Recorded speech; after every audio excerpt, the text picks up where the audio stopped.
Bonjour à tous, aujourd'hui on va voir une recette simple et ludique adaptée à tous. Ça s'appelle une tartelette comme un œuf au plat et c'est un trompe-l'œil.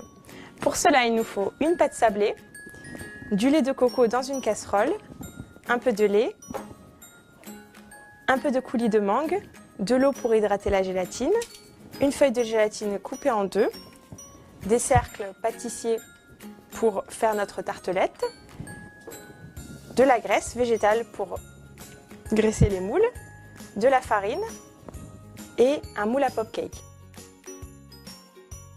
Donc dans un premier temps, on va étaler notre pâte sablée. Vous pouvez acheter la pâte sablée dans le commerce pour plus de rapidité ou la faire à la maison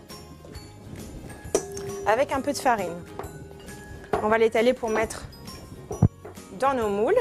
Donc on l'étale à peu près 2 mm d'épaisseur.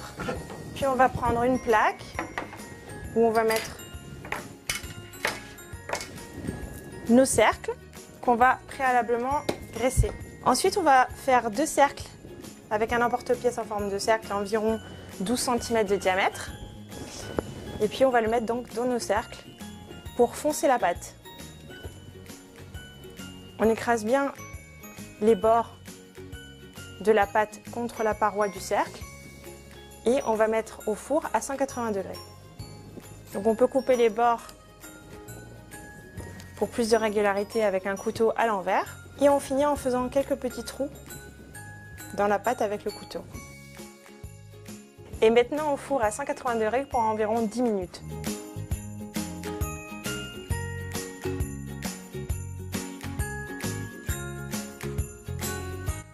On va maintenant faire la crème de la panna cotta à base de lait de coco et de lait demi-écrémé. Donc on va d'abord mettre nos feuilles de gélatine à hydrater dans l'eau.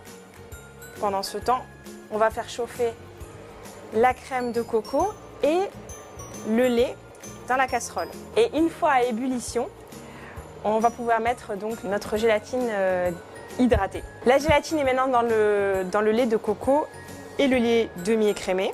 On remue jusqu'à qu'elle soit complètement intégrée.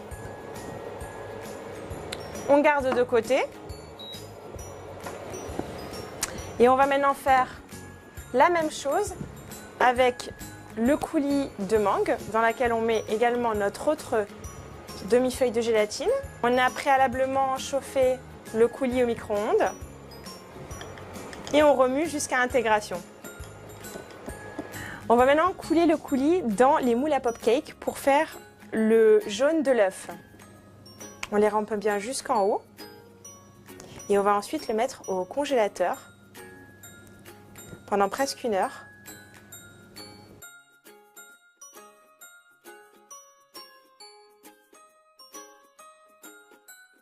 Une fois les tartelettes sorties du four, on va maintenant verser notre lait de coco en laissant la tartelette dans le cercle. On va maintenant mettre nos tartelettes coco au frigo pendant près de 3 heures.